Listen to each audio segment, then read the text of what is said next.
காலையிலேருந்து நைட்டு வரைக்கும் over thinking பண்ணியே நாள் முடிஞ்சது.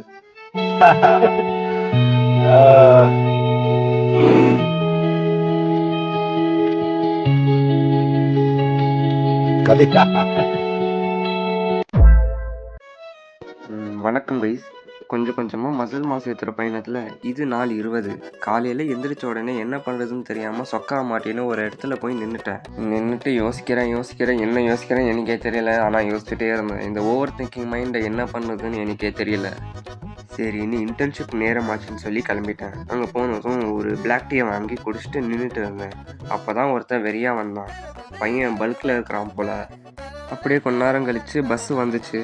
ஏறி உக்காந்த உடனே நம்ம நண்பன் கேமியோ கொடுக்குறேன்னு சொன்னான். அவனை ஒரு கேமியோ கொடுக்க வச்சுட்டு அப்படியே போக ஆரம்பித்தான். அங்கே போய் சேர்ந்ததும் நம்ம வேயும் மியூஸ்லியும் சாப்பிட்டுட்டு உக்காந்துட்டு இருந்தேன். அதை சாப்பிட்டு முடித்ததும் ஒரு வேலை இருக்குதுன்னு சொல்லி அதை போய் பக்காவாக முடிச்சுட்டு வந்துட்டோம்.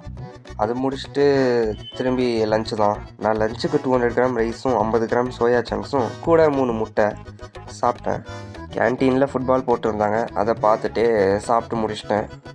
இதை முடிச்சுட்டு பஸ்ஸு ஏறி வீட்டுக்கு வந்தும் சேர்ந்துட்டேன். இதுக்கப்புறம் தான் ஒரு பெரிய தூக்கம் போட்டேன். ஏன்னா நம்ம தலைநோவு போயிருந்த வந்துட்டான். இந்த தலைநோவு வந்தாலே என்ன பண்ணுறதுனே தெரியாது. ஏன்னா இன்னும் என் மீல்ஸை முடிக்கல, என் கார்டியோவும் முடிக்கல. இந்த மாதிரி இருந்தால் தலைநோவில் என்னத்தை பண்ணுறது அப்படின்னு யோசிச்சுட்டு இருந்தேன். ஆனால் மோட்டிவேஷனாக டெய்லி இருக்க முடியாது.